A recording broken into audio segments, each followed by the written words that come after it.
Olá, alunos! Na aula de hoje, nós vamos falar sobre o sistema complemento. Esse que é um dos principais mecanismos efetores da imunidade inata e também importante braço efetor da imunidade humoral, pois é um sistema que auxilia, como vocês já viram anteriormente, os processos efetores mediados pelos anticorpos. Então, pessoal, para falar sobre isso, é necessário lembrar que em 1890, Behring e Kitasato descobriram que existia uma imunidade humoral, ou seja, existiam substâncias presentes no soro de animais imunizados que conseguiam neutralizar toxinas e neutralizar, portanto, as infecções. A isso eles deram o nome de antitoxina. Em estudos na mesma década de 1890 por Paul Ehrlich, ele percebeu que essas antitoxinas elas também funcionavam como receptores celulares, ou seja, eram os anticorpos que eram secretados e que faziam a neutralização e debelavam infecções. Em 1894, Pfeiffer e Assef perceberam que os vibriões de cólera ou os vibriões coléricos, eles eram mortos quando eles eram inoculados, ou seja, colocados no peritônio de animais imunizados. Dessa forma, então, em 1895, o Jules Bordet, ele percebeu que os vibriões coléricos, quando eles eram colocados juntamente com soro imune fresco a 37 graus Celsius, esses vibriões coléricos, eles entravam em lise celular, ou seja, eles eram eliminados e mortos por conta de uma lise celular. E isso não acontecia quando se tinha um soro fresco de um animal não imune juntamente com essa bactéria.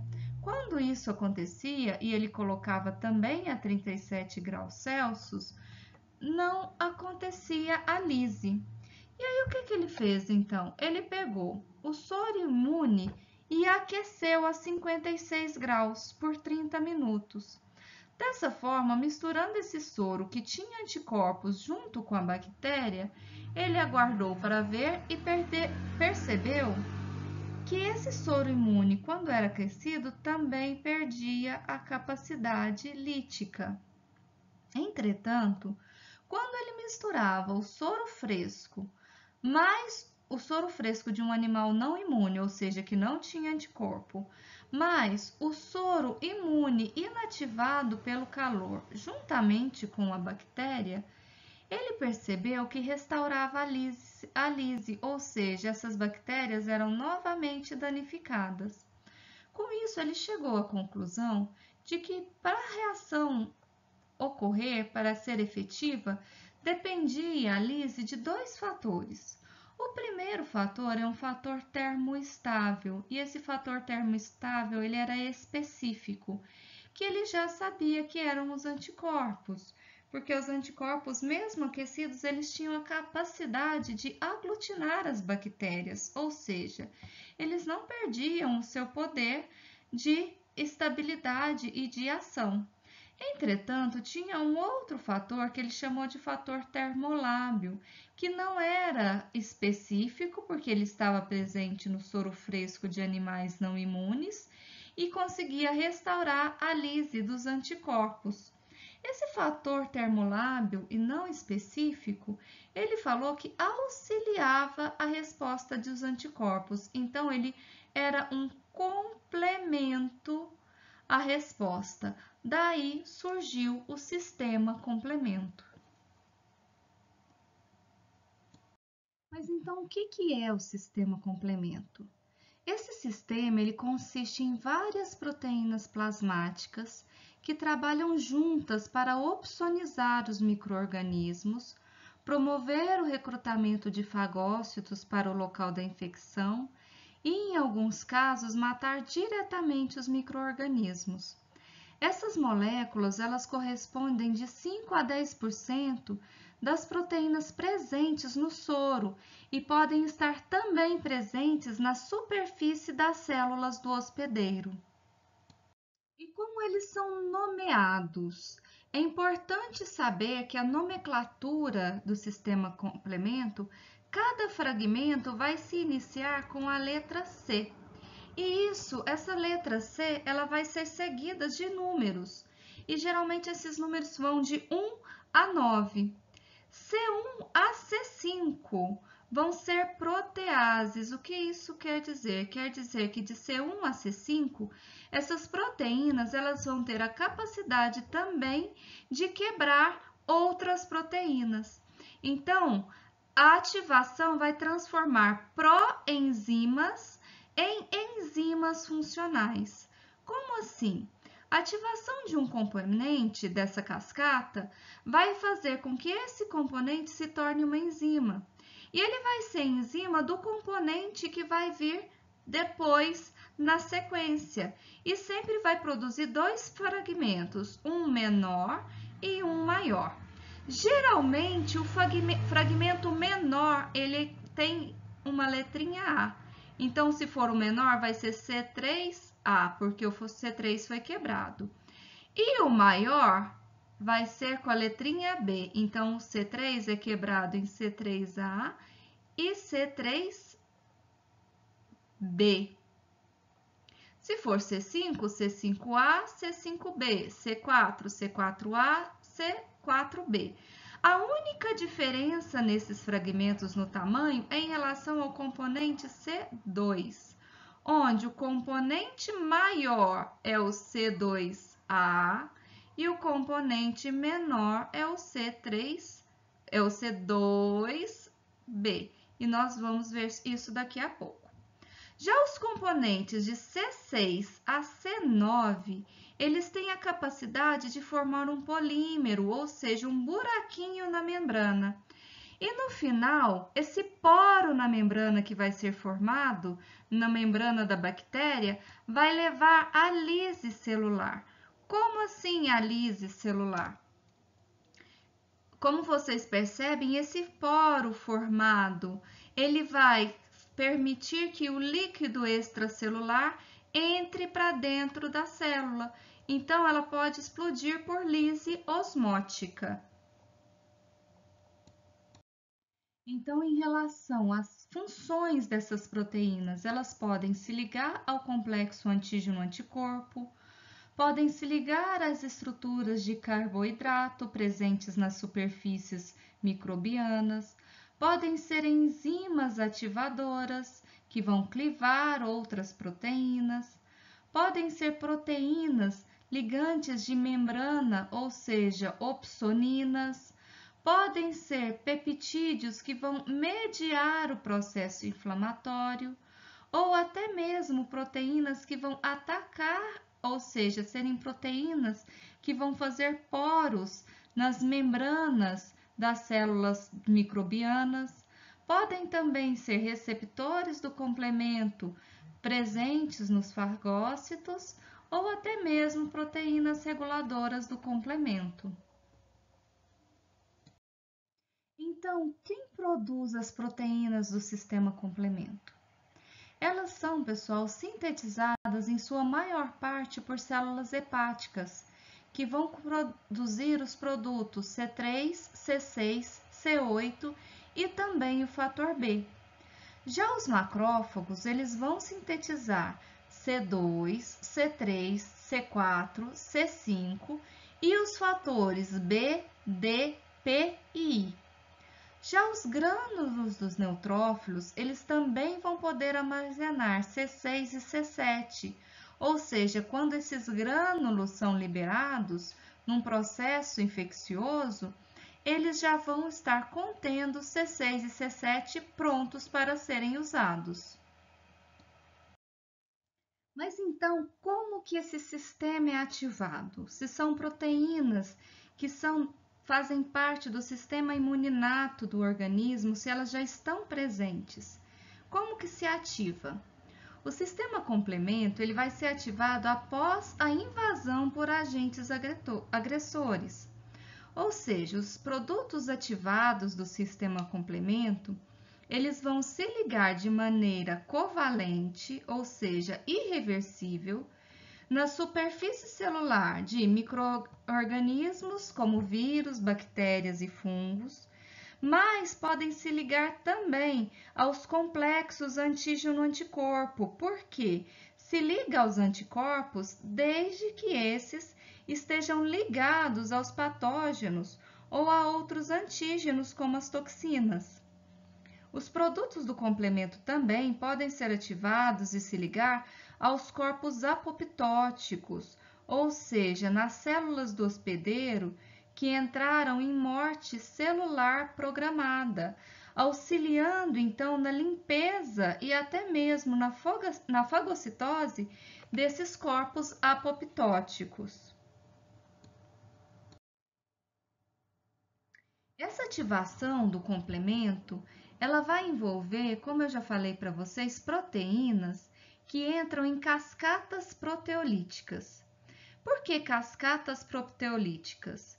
Uma enzima precursora que vai estar inativa, que nós chamamos de zimogênio, ou seja, uma proteína que vai adquirir ação enzimática após a ação de outra enzima, ela vai ser alterada para se tornar uma protease ativa.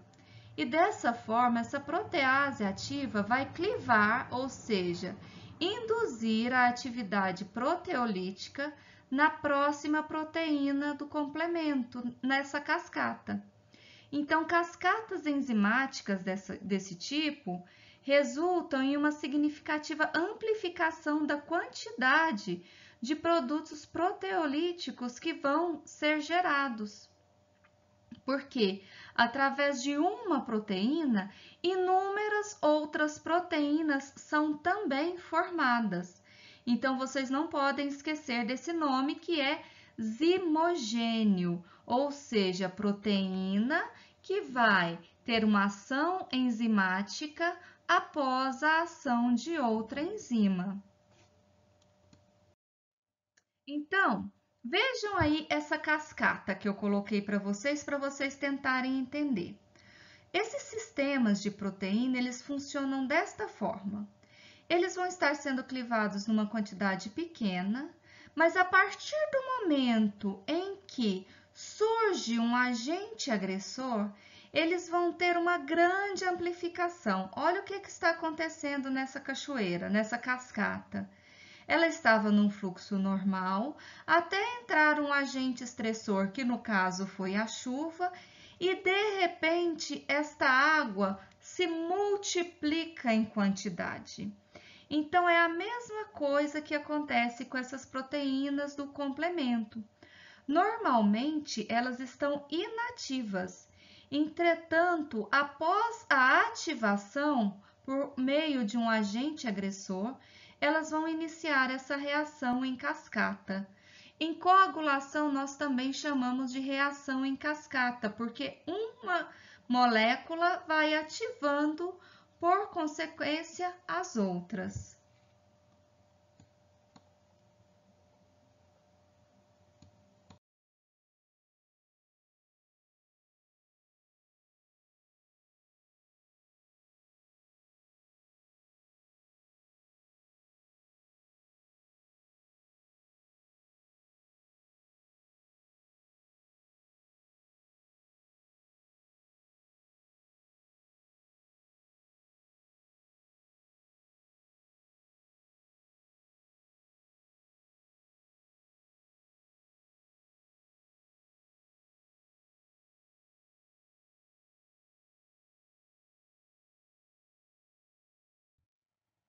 Existem, pessoal, 3 vias para ativação do sistema complemento.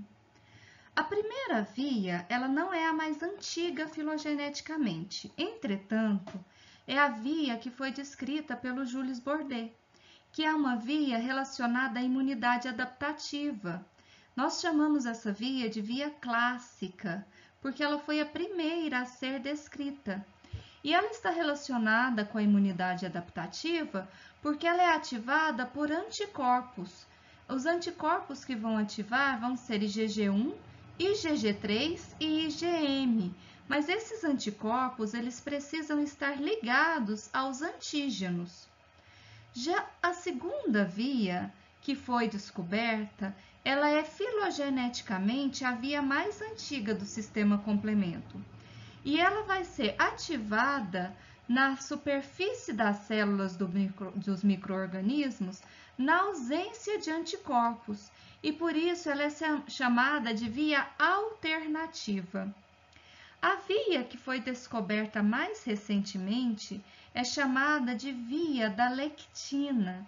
E ela é ativada por uma lectina plasmática, que nós chamamos de MBL, ou lectina ligante de mannose. Então, o que diferencia todas essas vias é o início, como elas são ativadas.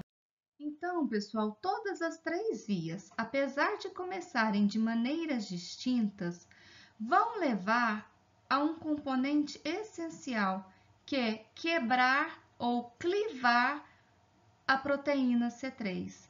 Então, essa formação de complexos enzimáticos que vão ser capazes de clivar a proteína C3 vai acontecer em todas as vias. Só essa forma de ativar é que vai ser diferente. Ou ligando diretamente, dependendo do componente, ou tendo um anticorpo presente para poder ativar a via, ou ainda um açúcar presente nessas bactérias, nesses vírus, para poder ativar. E isso vai se levar, então, à quebra do componente C3. O C3b ele vai ser depositado no micro-organismo, ou seja, ele vai opsonizar. Vai ter liberação de alguns componentes que vão ser componentes inflamatórios. Vai levar à quebra de outras proteínas como o C5. Vão ter então também aqui o C5A como um componente inflamatório. E todas essas vias vão ter a capacidade de gerar um complexo de ataque à membrana, que nós damos o nome de MAC, esse complexo de ataque, para que possa entrar fluido, então, extracelular para dentro da membrana, levando à lise desse micro-organismo. A via alternativa, como eu falei para vocês, nós vamos começar a explicação por ela. Filogeneticamente, ela é a via mais antiga, a que veio primeiro. Então, o que acontece nesta via? Ela vai ser relacionada a vírus, a bactérias, a fungos, nesta ligação dos componentes do sistema complemento. Para entender esta via, nós precisamos inicialmente de entender quais vão ser as proteínas do sistema complemento que vão estar relacionadas com a via alternativa. Porque, como eu disse para vocês, nós temos componentes de C1 a C9, mas nem todos vão estar relacionados com todas as vias. Na via alternativa, vocês têm que lembrar que o C3 é um componente importantíssimo, mas ele é um componente de todas as vias, onde o C3b vai se ligar após a clivagem na superfície dos micro-organismos, funcionando como opsonina. A C3a vai estimular a inflamação, mas nós vamos ter aqui um fator B, que é uma serina protease que vai ser clivada em fator B, Bzinho e fator B, Bzão, Azinho. Nós vamos ter também o fator D, que é justamente a serina protease que vai quebrar o fator B. E vamos também ter um componente que é o único fator de regulação positiva do sistema complemento, que é o que nós chamamos de properdina, que vai estabilizar as ligações de C3 convertase. Para que isso aconteça, nós temos que entender o que acontece com o C3, primeiramente. O C3b, quando ele está intacto na corrente sanguínea, é uma proteína que nós produzimos e os animais produzem naturalmente. Ele tem um grupo que a gente chama de grupo tioéster, que ele está inacessível. Acontece que que o C3 ele ocorre uma clivagem natural em pequenas quantidades no organismo. E quando ocorre essa clivagem da cadeia alfa da C3 convertase, ela vai poder então ficar com o grupo tioéster livre ou acessível no C3b. Lembrando que C3b é a parte maior. E aqui está o grupo tioéster. Nós temos então o C3A, que vai funcionar como anaflotoxina, e esse C3, se ele continuar aqui na fase fluida, ou seja, não se ligar a nenhum micro-organismo, logo ele vai ser também inativado, ele vai ser clivado por hidrólise e ele vai se transformar no C3b, que a gente chama de C3b inativo. Entretanto, se nós tivermos uma invasão microbiana, esse microorganismo, ele vai ter a capacidade, na presença de íons magnésio, de se ligar ao C3b, e esse C3b ligado de maneira covalente, ou seja, de maneira irreversível, à superfície da bactéria ou do microorganismo, ele vai ser ativado. Quando nós falarmos lá na frente do componente C4, ele faz a mesma coisa, ele estruturalmente ele é homólogo ao C3. Então, ele também vai ter a capacidade de se ligar na superfície bacteriana ou do microorganismo. Então, quando isso ocorre, vamos entender agora como que vai ocorrer a cascata. Bom, então, vamos lá. Olha, nós temos naturalmente uma clivagem espontânea de C3. Então, o C3 ele vai estar sendo clivado, ou seja, quebrado por hidrólise em C3b e C3a. Isso, na fase fluida, ele vai ficar inativo, então a gente não vai se preocupar com a parte inativa. Mas esse C3b, se tiver um microorganismo, ele vai se ligar ao microorganismo e esse C3b, o C3bzinho ligado, ele vai ativar o fator B, que vai vir e vai se ligar também. A partir do momento em que nós temos um C3bzinho ligado ao B, o fator D consegue vir e clivar o B em Bzão, Bzinho, e um Bzão, que vai ser o menorzinho, Azinho. Então, esse C3b, Bzão, Bzinho, vai ser estabilizado pela properdina. Porque uma ligação dessas sem este fator que nós chamamos de properdina, ela faz uma ligação muito instável, que vai durar cerca de 5 minutos apenas. Uma ligação com a properdina, ela consegue ficar estável por 30 minutos. Então, o que era o objetivo do sistema complemento inicialmente? Quebrar mais C3. Com isso, com essa ligação da C3b, Bzão, Bzinho, nós temos o que nós chamamos de C3 convertase da via alternativa. Ou seja, esses dois componentes, elas se transformam num componente enzimático que começa a quebrar mais moléculas de C3. Então, de uma inicial, eu vou ter centenas de C3 clivadas em C3b e em C3a.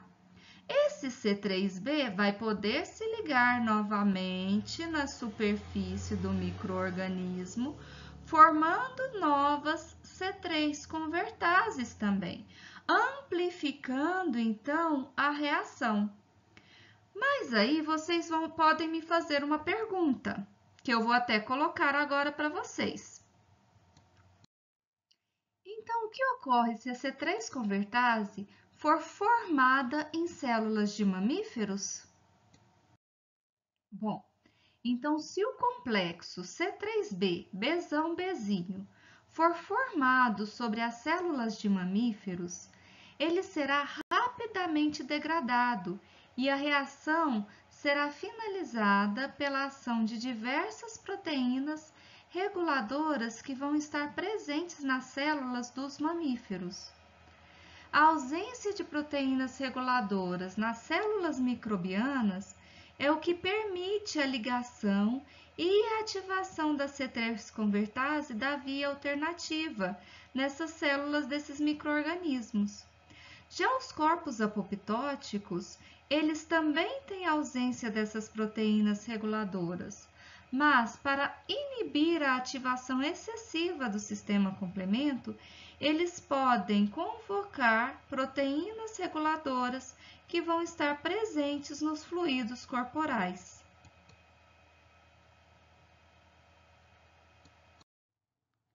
Então, vamos lá.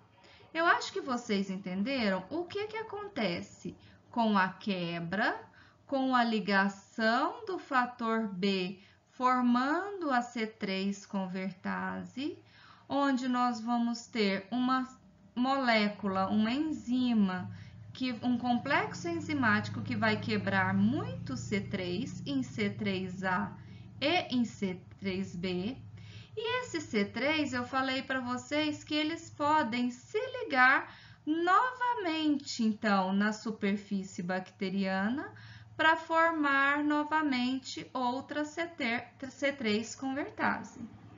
Acontece que esse C3b, ele também vai se ligar na C3-convertase. Então, eu tinha C3-convertase da via alternativa, que é C3b, Bzão, Bzinho. E agora, eu tenho uma C5-convertase formada por duas moléculas de C3b e uma molécula de Bzão, Bzinho.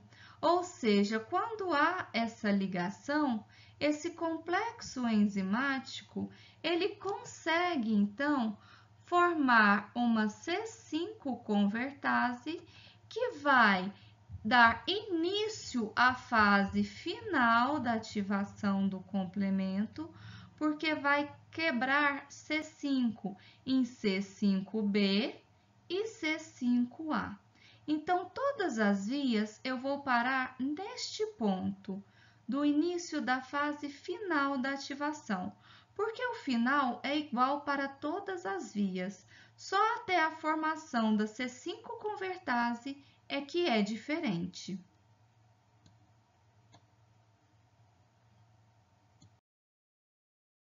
Quando nós falamos na ativação da via clássica, nós temos que pensar que é necessário para que essa via aconteça a ligação com anticorpos, porque ela é um braço efetor do sistema imune adaptativo.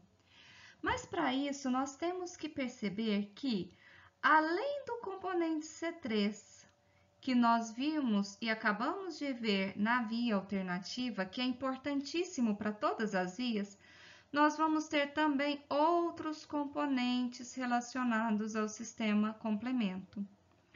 O C1, que vai dar início à via clássica, ele vai ser formado pelo C1q, que vai se ligar à porção Fc do anticorpo, que vai estar ligada ao antígeno.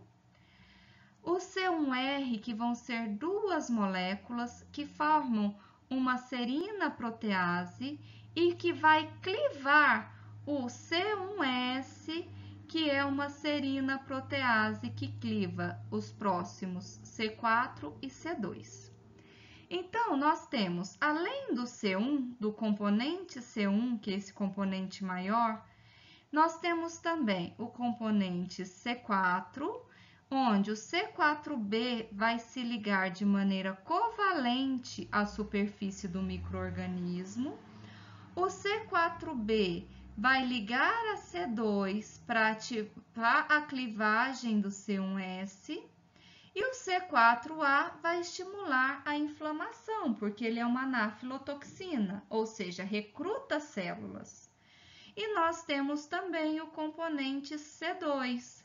Este componente C2, o C2A, ele vai ser a parte maior e vai ser uma serina protease que vai funcionar como uma enzima que vai clivar tanto o C3 quanto o C5. Vai fazer parte da C3 e da C5 convertases, então. Então, na via clássica, nós vamos ter o anticorpo como relativo, uma proteína do sistema imune adaptativo. E as proteínas C1, C2, C3 e C4 relativas, então, às proteínas do complemento.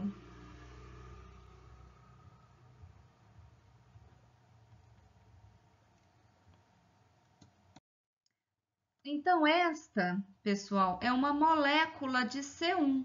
Então, ela parece um guarda-chuvinha e é ela, essa C1 grande, a haste C1Q, aqui nas pontas é que vão conseguir fazer a ligação, então, aos anticorpos. E nós vamos ter duas moléculas C1R e duas moléculas C1S. E elas vão estar unidas por íons de cálcio. Então, quais vão ser os anticorpos que vão ativar a via clássica? Todos eles? Não. Como nós já falamos até na aula passada, a ligação vai se ligar iniciar com a proteína C1 do complemento, se ligando aos domínios CH2 de IgG, que vão ser IgG1 ou IgG3, e vão precisar, nesse caso, de duas moléculas já presas na superfície celular, ou seja, o parátopo tem que estar ligado ao epítopo, e uma molécula apenas da proteína IgM, e nesse caso ele vai se ligar ao domínio CH3. Por que precisa estar ligado, pessoal? Nós vamos conseguir ver isso agora. Quando nós temos um anticorpo de forma solúvel, esse anticorpo ele está plano. Como ele está na forma plana, o C1 não consegue se ligar ao sistema do complemento, o C1 do complemento não consegue se ligar a esse anticorpo. Então, ele não é ativado. Isto é até uma proteção. Uma proteção porque senão toda molécula que nós estivéssemos livre, todo anticorpo solúvel, poderia fazer essa ligação e ativar um perfil inflamatório, mas esse não é o objetivo. Entretanto, quando a IgM está ligada ao antígeno, na sua forma ligada, ela entra em uma conformação que permite que o componente C1 reconheça as frações FC e consiga se ligar. Então, nesse caso, ele é ativado. Da mesma forma com a IgG, IgG1 e IgG3, principalmente. Quando estão livres, elas estão soltas, cada um num local. E desta forma, as porções FC não estão pertinho para que o componente C1 consiga se ligar, então também não ocorre. Entretanto, quando nós temos duas ou mais moléculas de IgG ligadas na superfície do micro-organismo, ou seja, reconhecendo os epítopos, essa ligação ela consegue ser feita por conta da conformação das moléculas. Assim, nesses dois casos, ativa o sistema complemento.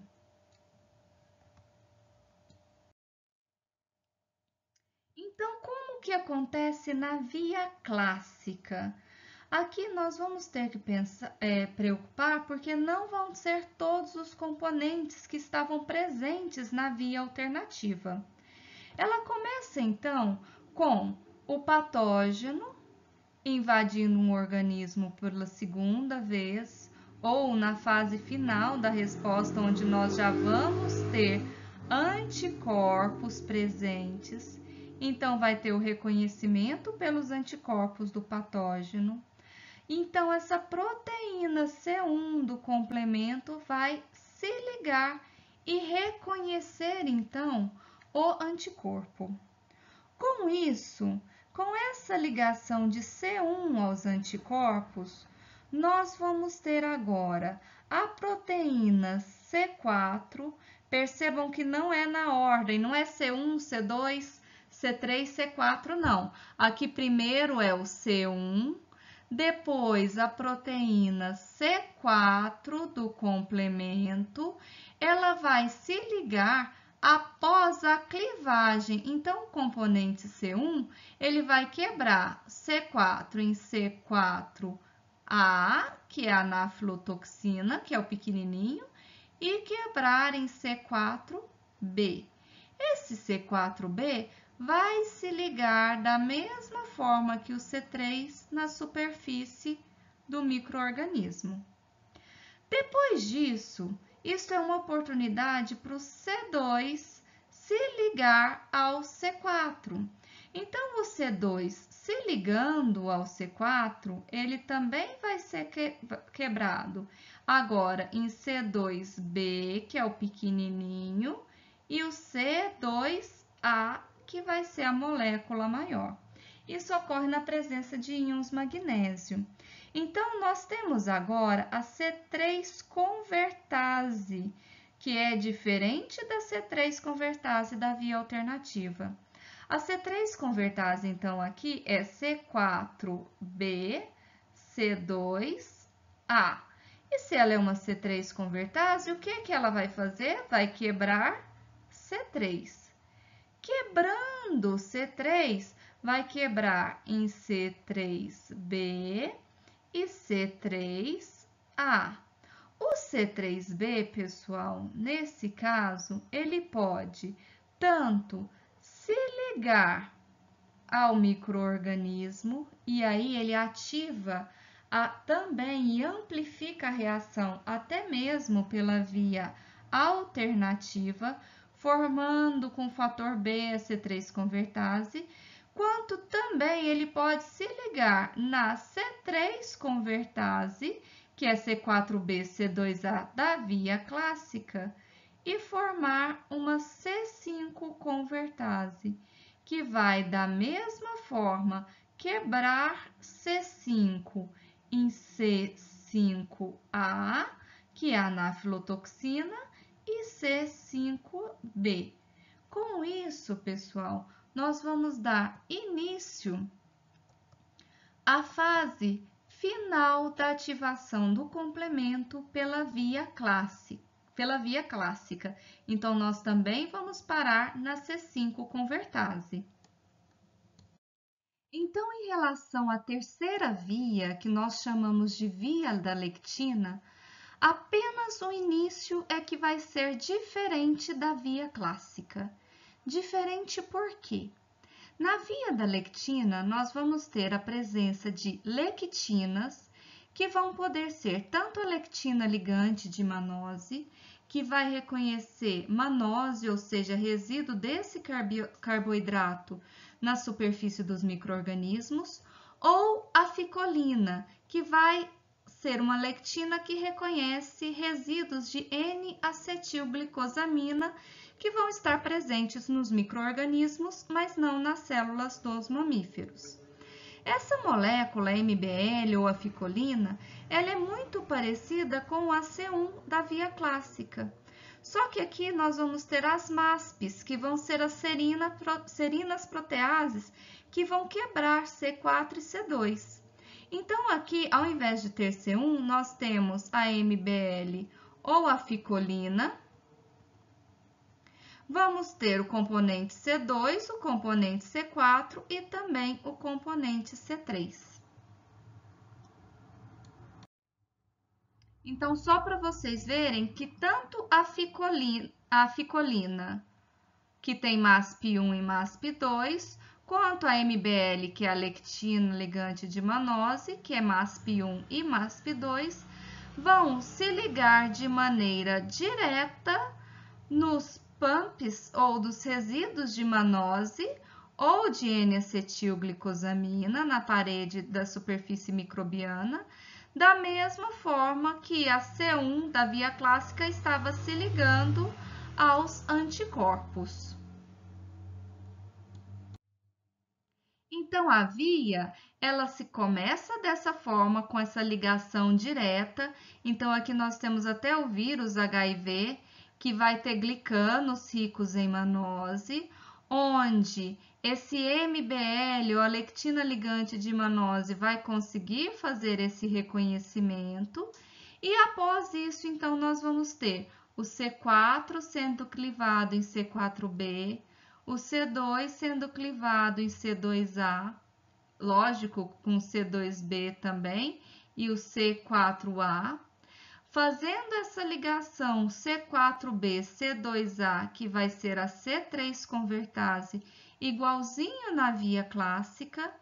Essa C3 convertase vai quebrar o C3, que vai poder, então, se ligar ao C4B, C2A, formando a C5 convertase da via da lectina, então.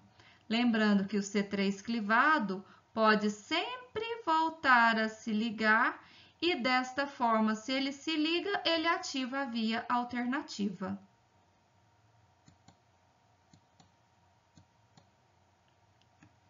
Dessa forma, então, nós iniciamos a fase final da ativação do complemento.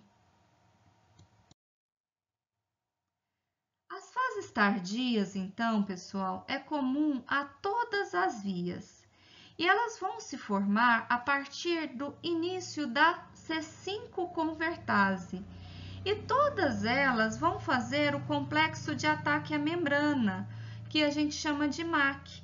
Então, aqui nessa imagem, a gente pode ver o MAC sendo formado. Então, aqui a gente tem a superfície e aqui o MAC. Então, cada um desses poros vai ser esse complexo de ataque à membrana que foi formado. Então, tudo isso pode ter começado com uma única proteína do sistema complemento. Nas fases tardias, então, nós vamos ter os componentes C5, que vai ser clivado em C5b para iniciar a agregação do complexo, e o C5a, que é uma naflotoxina potente, o componente C6, que vai ser um componente do MAC que vai se ligar ao C5b, o componente C7, que vai se ligar ao C6, o componente C8, que vai se ligar a este complexo também, e vai fazer e permitir que haja o polímero do complexo C9. Então, todas essas proteínas vão estar na fase tardia das três vias. Com isso, pessoal, então nós temos a C5 convertase sendo formada, aqui está mostrando da via alternativa, mas poderia ser de qualquer outra via, quebrando C5 em C5A, que é um componente inflamatório, e o C5B. O C5b, então, ele permite que haja a ligação do C6 nesta molécula. O C7, ele é um componente hidrofóbico e com isso ele vai se inserir na bicamada lipídica, mas não de uma maneira muito aprofundada. Com isso, tendo esse componente C5b, C6, C7, o C8 também vai se ligar de uma maneira um pouquinho mais profunda na membrana plasmática.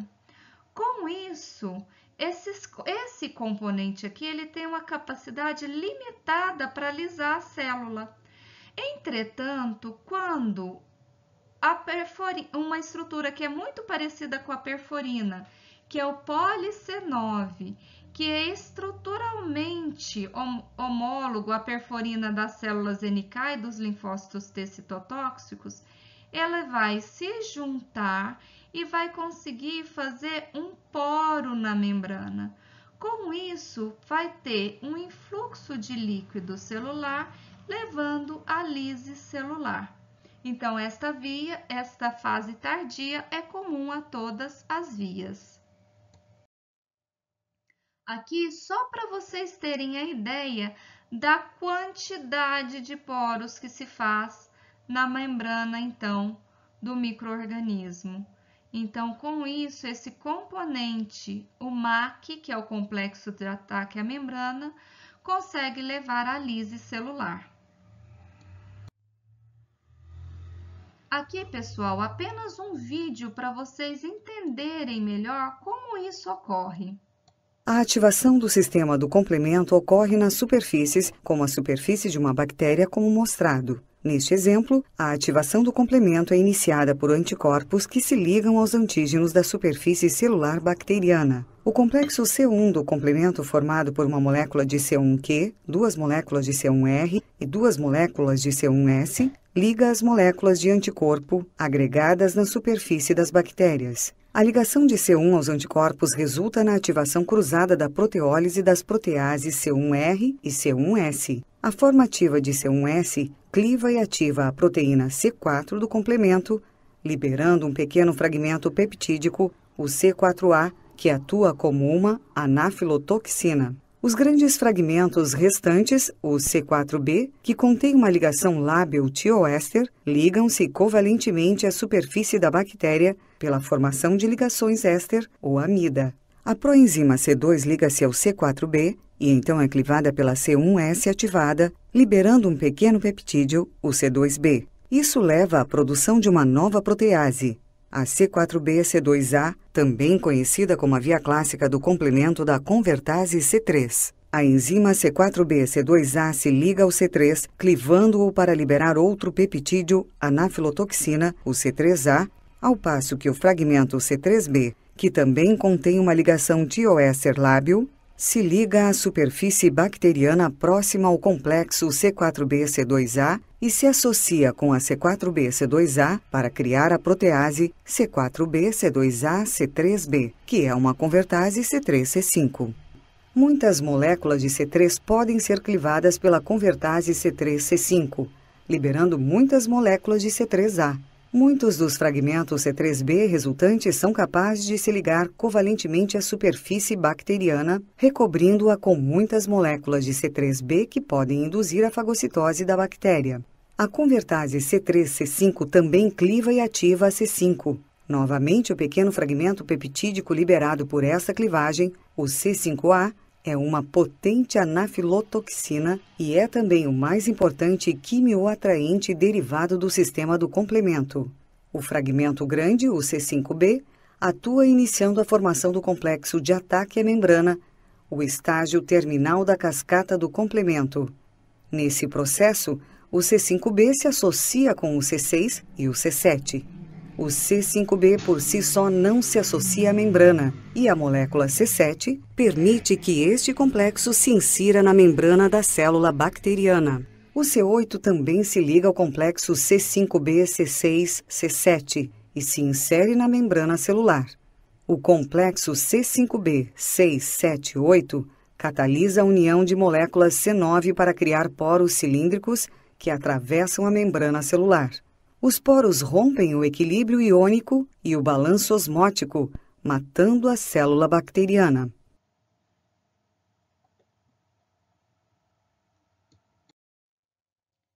Então, meninos, como vocês já viram, a ativação final ou a finalização da cascata do complemento leva a uma função importante que é induzir a lise dos micro-organismos, ou seja, fazer com que certos patógenos consigam, então, entrar nessa lise osmótica, nesse desequilíbrio, levando, então, as células e patógenos à lise celular.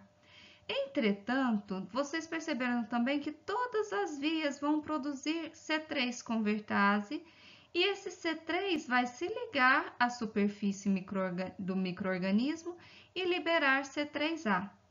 Esse C3A, juntamente com o C5A, promovem a inflamação, ou seja, estimulam a inflamação, fazendo que haja o recrutamento de células fagocíticas para essas regiões, aumentando então o perfil inflamatório. Uma das funções mais importantes do sistema complemento talvez seja o fato do C3b fazer essa opsonização. Por quê? Com isso, induz a fagocitose, tanto o C3b quanto o C4b vai induzir a fagocitose dos micro-organismos que estiverem com complemento ativado. Ou seja, se este patógeno já tem meios de não permitir a lise por conta de uma membrana celular mais espessa, a fagocitose, que não precisa chegar na fase final do sistema complemento, já vai resolver diminuindo então a quantidade de patógenos. Então, estimular a inflamação e promover a fagocitose são funções importantíssimas além da indução da lise dos micro-organismos. Então, o que acontece, pessoal, quando ocorre deficiência nos componentes das vias do sistema complemento? Bom, nas vias alteradas podem ser de properdina, do fator B, do fator D e do fator C3. A properdina ela está muito ligada ao X e nesses indivíduos eles vão ter susceptibilidade à meningite meningocócita muito mais alta. As relações com o C3 e também com a properdina, o fator B e o fator D vão estar relacionadas a infecções por bactérias piogênicas. Isso porque ocorre deficiência na opsonização dessas bactérias, então elas não são eliminadas tão facilmente por fagocitose. Em relação a outros componentes, nós percebemos que os Spanielsbertões, quando eles têm deficiência em C3, eles têm sepse recorrente, têm pneumonia, as fêmeas têm piometria e também infecções de ferimentos. Já os porcos Yorkshire, alguns têm deficiência no fator H, e quando isso acontece, o fator H é um regulador negativo do sistema. Então, o C3b, nesse caso, ele vai ser gerado de maneira descontrolada, fazendo então com que haja um processo inflamatório muito maior e descontrolado nesses suínos. Já os indivíduos que têm deficiência nos componentes da via clássica, que podem ser ou C1Q, C1R, C4, C2 e até mesmo C3, vão depender do componente. O C3 sempre vai levar a infecções por bactérias piogênicas frequentes e graves, isso porque ocorre falha na opsonização, e se ocorre falha na opsonização, ocorre também falha na fagocitose e na destruição desses micro-organismos. Entre as deficiências, o C2 é a mais comum, e nos componentes C1Q, C2 e C4, geralmente elas não estão associadas a um aumento na facilidade com que esses indivíduos têm infecção, porque a via alternativa e outros mecanismos efetores mediados pelos anticorpos vão estar estabelecendo uma proteção adequada. Entretanto, mais de 50% dos indivíduos que têm falha nessas três proteínas ou nesses três componentes, eles têm um aumento de imunocomplexos que vão ser insolúveis no tecido, levando à inflamação. E eles são diagnosticados com lúpus eritematoso sistêmico, por conta da deficiência em componentes da via clássica. Em relação aos componentes da via lectina, quando nós temos deficiência de MBL, existe uma incapacidade de ativar o complemento desta via, levando então a uma susceptibilidade maior em crianças e imunossuprimidos a infecções bacterianas, porque esse componente não vai se ligar à manose presente na superfície do micro-organismo. Entretanto, essas deficiências ainda não foram descritas em animais domésticos. Quando nós pensamos nos componentes da fase final, quando ocorre deficiência, elas não são necessariamente letais, mas pode haver de C5, C6, C7, C8 e C9. Isso vai aumentar apenas algumas infecções por bactérias gram-negativas, com incapacidade para destruir a membrana dessas bactérias, especialmente as bactérias do tipo Neisseria, porque não vai ser capaz de formar o complexo de ataque à membrana. Então, pessoal, em resumo, vamos imaginar que uma bactéria extracelular invadiu esse organismo. Essas bactérias elas vão ativar proteínas do complemento que vão formar o complexo de ataque à membrana, que vão romper essa superfície bacteriana. Da mesma forma, podem ativar mastócitos. Esses mastócitos secretam quimiotoxinas, secretam estaminas. Com essa secreção de estamina, aumenta a permeabilidade vascular. Com as quimiotoxinas sendo formadas e as próprias proteínas do complemento são quimiotoxinas, vão atrair mais leucócitos circulantes. Da mesma forma, essas proteínas podem atuar como opsoninas, opsonizando, então elas vão recobrir estes patógenos. Desta forma, recobrindo esses patógenos, eles vão se transformar em patógenos mais atraentes, vão ser fagocitados, apresentados para linfócitos T auxiliares. Esses linfócitos T vão ativar os linfócitos B. Esses linfócitos B vão se tornar plasmócitos, secretar anticorpos. Esses anticorpos acabam ativando também as proteínas do complemento. As proteínas plasmáticas vão atuar então como os anticorpos recobrindo e como proteínas de fase aguda. Desta forma também, os fagócitos que ingerem e neutralizam vão poder levar essas bactérias para serem destruídas, até mesmo aquelas que foram opsonizadas pelos anticorpos. Então, desta forma, nós vamos ter com a ativação do sistema complemento, um aumento na atividade dos fagócitos e também uma resposta imune adquirida mais efetiva. Aqui então fica para vocês todos os capítulos dos livros, tanto do Abas como do Tizar, e também um artigo que vocês podem pegar neste endereço, mas que vai estar disponível também lá no material de vocês no portal acadêmico. Superar o fácil, pessoal, não tem mérito, é obrigação. O que vocês estão fazendo é vencer o difícil. Isso sim é glorificante. Ultrapassar o que a gente achava que era impossível é esplendoroso.